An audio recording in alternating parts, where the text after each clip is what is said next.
Episode 6, Part B, Pastor No Willy. Pastor Willy's mouth and eyes widened in disbelief as Gia tipped the torn-off cock and gazed at it. She kept her grip on the base tight so as to prevent blood loss. She flicked it with her free hand. Wow, she laughed, it's still hard. She banged it on the table in front of her a few times. God damn, it's like a rolling pin. Pastor Willy's knees hit the floor with a loud thunk. He covered the bloody stump in his groin with both hands. And then he began to scream in pain and severe shock. Gia gripped the ripped-off wang with her other hand, talking over Pastor Willy's scream. Wow, 2 hands and there's still some left over. I heard that's how you know a guy's big. Congratulations, Pastor Willy. Gia looked at the tip again and saw blood oozing from the pee-hole. Oopsies, she pouted at Pastor Willy, I think I broke it. But Willy could only scream louder in response. Gia's phone started ringing. She took it out and looked at the caller ID. Oh, this is work. She looked at Pastor Willy, I need to take this. Can you be quiet? But Pastor Willy kept screaming. Fast as a cat, Gia rammed Pastor Willy's long thick erection into his gaping mouth, plugging his throat, silencing him. Well, not totally silent. He was just choking now. Only the bloody base of his dick stuck out of his mouth, penile arteries leaking blood on his shirt. That's better, Gia said, then answered the phone. Hey, she nodded as the party on the other end of the call spoke. Meanwhile, Pastor Willy's hands moved from his bleeding groin up to his mouth, where blood from the severed end of the dick now poured onto the floor in front of him. Unable to breathe, he tried to pull the suffocating penis back out, but his fingers were too slippery from the oil. All he did was send his member further down his gullet. Succumbing to gravity, the huge tallywhacker slid further into his mouth, finally disappearing down his throat. Pastor Willy's red face was slowly turning purple. Okay, I'll be there as early as I can, Gia said, then hung up. She looked at Pastor Willy now. Here, let me knock it past your windpipe so you can breathe, she said, then summarily punched Pastor Willy in the throat, knocking him to the floor. Did that work? I hope so. I don't know the Heimlich.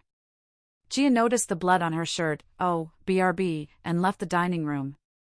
Struggling for air, Pastor Willy pulled his own cell phone out, oily hands fumbling as he tried to dial 911. Gia came back in a new shirt, wearing her backpack. Well, Pastor, she said, parting is such sweet sorrow, but they got a quadruple load on the dock today. Some kind of Cyber Monday shit. Anyway, I gotta go. Good luck explaining your predicament to the EMTs if they can resuscitate you. You're probably better off praying at this point. Tears streaming from his eyes, Pastor Willy kept trying to dial, but the oil on his hands was a definite handicap. Finally he got the 9, then the first one. And thanks for introducing me to womanhood too, that was really cool, Gia said, walking toward the door. She turned to Pastor Willy one last time, okay. Well, see you in hell, jerk off. With that, Gia was out the door, leaving it open so the EMTs would have no trouble finding good old Pastor Willy on the dining room floor, asphyxiated by his own dick. Cassie pulled over to the side of Lane Street, letting the ambulance race by, its siren blaring. She was almost home. She had enjoyed the movie but left early anyway. She was too excited about Gia's presumed banishment to hell. She had completely forgot about the pie she had promised for dessert, but she swung by drive-thru donuts and picked up half a dozen. That should get her off the hook. Cassie was about to pull back onto the road when more approaching sirens blared, halting her. 1, 2, 3 police cars. Someone must have busted out of prison. As the police cars disappeared into the distance, Cassie pulled back onto Lane Street again. Only to be stopped by the honking of a fire truck's klaxon. What was this, the Armageddon? Cassie not only checked the rearview and side-view mirrors, she craned her neck around, getting a full view of the road behind her. Definitely no more emergency vehicles. Cassie pulled back onto Lane Street. She couldn't help the nagging suspicion that the demon was behind all this commotion.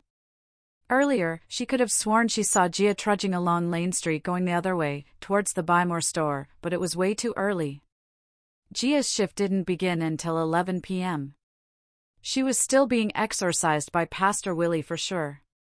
5 minutes later, Cassie slowed down as she drove up to the house and felt her stomach drop. "Jesus fuck," she said to herself.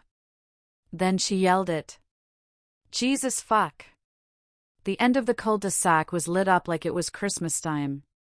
Red, blue, and yellow lights danced in the distance. All belonging to the ambulance, the police cars and the fire truck that had passed her moments ago. And they were all parked in front of her house. Although she had no idea exactly why all those vehicles were outside her house, she was sure of one thing. The demon had won. Somehow, someway, the demon had won. Cassie entertained the idea of turning around and never coming back. She had her ATM card and her credit cards. She could stay the night at a motel and come up with a strategy. How long could she stay hidden? A petty criminal could probably pull a disappearing act for a spell until things cooled down. What if the police found the bodies under the basement floorboards? How many bodies were there? Jake had needed at least one girl a month. Sometimes as many as one per week. There had to be 40 or 50 of them. And that's just the ones Cassie knew about. And what if they identified Jake's remains in the freezer? He was an escaped convict. That was Jake's big confession to her on their wedding night. Well, technically his confession was that he was in the witness protection program. That was the reason why they could never have a public ceremony and why he could never be able to produce any identification ever. And why Cassie could never take a picture of him. Cassie, being the curious cat she was, went to the library to use Google and, going on a hunch, found an escaped convict from 3 states over that looked exactly like him, only no facial hair.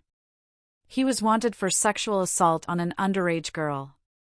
Actually, there was more than one, but that one was all they could convict him of. He was suspected to have raped and even murdered more. Most prospective wives would have bailed then. Turned Jake in and collect a very handsome reward. But Cassie loved Jake in a way she had loved no other man. He excited her in a way no other man could. And for some reason only God himself knew, the fact that Jake was a wanted criminal on the run. That made Jake 100 times more exciting. At first she didn't tell him she knew, but eventually she would confess she found out who he really was. In time she would come to enable him to commit more acts on scores of underage girls. Not just rape and murder. There was a lot more that would come with the territory. Many of the floorboard girls showed signs of severe torture. Burning, branding, skinning, and in case it wasn't mentioned before, poisoning. Long-term stuff that would turn even the most seasoned true crime aficionado's stomach. Wow. What a time she and Jake had. Those petulant little sluts never saw any of it coming either. What with their Instagram pics, their Snapchat stories, their TikTok dances. Flaunting their bodies like common whores. With Cassie's help, Jake was doing the Lord's work. Girls who act like that deserve everything they get. Now, as Cassie stared out at the emergency vehicles, she figured if she ran, evading capture would just be another charge brought against her. Besides, the odds were against anyone finding the bodies under the floorboards. Something had happened to either Pastor Willy or Gia. Hopefully Gia. Maybe Gia had a seizure while Pastor Willy was performing the exorcism. Probably not, but Cassie just hoped Pastor Willy was okay. Cassie got out of the car and walked toward her house like she was walking through the valley of the shadow of death. But she could not fear any evil. That's what Pastor Willy said. Over and over, in fact. It was his favorite Bible quote. "I will fear no evil," Cassie told herself. She tried to channel Pastor Willy's faith and guidance. With God anything was possible. And as long as Pastor Willy was involved, what could have gone wrong? Cassie felt her confidence rise. Whatever happened in there, she would handle it with grace and dignity. He did what with his what? Cassie asked the young police officer, struggling not to burst into tears. Her face was a mask of unadulterated shock.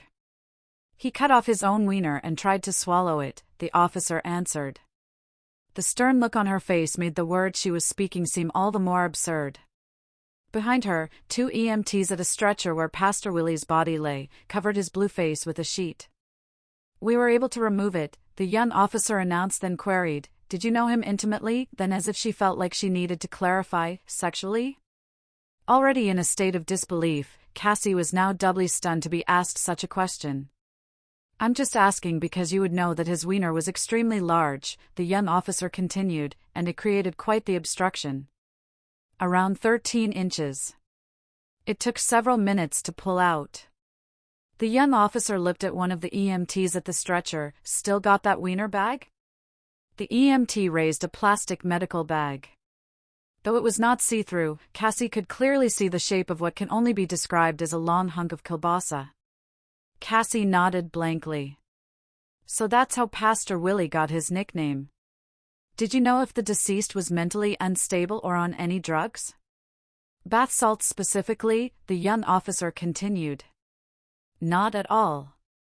"I can't believe that he would do this to himself," Cassie managed awkwardly. The young officer looked at the EMTs again. "Neither," she said to them. They both shrugged and continued securing the dead body to the stretcher. "We had a friendly wager going. I had my money on bath salts," the young officer stated. "Where is Gia?" Cassie asked. "Who?" the young officer wondered. Cassie began, not wanting to open a can of worms that might still be closed. "I'm renting a room here to a young lady. Her name is Gia. Late teens? Really huge arms?" The officer shook her head. "There was no one else here." Cassie realized that was Gia walking down the street earlier. She had done this to poor Pastor Willy, then left the scene. On second thought, it was probably a good thing the demon wasn't here. The less anybody knew about this, the better. As if reading her mind, the young officer continued, "Do you think this young lady Gia may provide some helpful information?" "Oh no!" Cassie answered, a little too quickly. "Pastor Willy was going to talk to her about our church, but I guess she had to go to work early. I'm just glad she wasn't around to see such an unfortunate event." "Sounds like it could have been traumatizing to Cassie tried to choose her words, "such a young innocent." "Okay," the young officer concluded, "you may be contacted for further details if needed, but here is my information." She presented a business card to Cassie, who took it and burst into tears. The young officer patted Cassie's shoulder, then pulled out a little tissue packet. "Take it easy now, get some rest. Give us a call if you think of anything." "Thank you." Cassie blubbered into a Kleenex as she watched the EMTs haul Pastor Willy's Willy-less body out to the ambulance.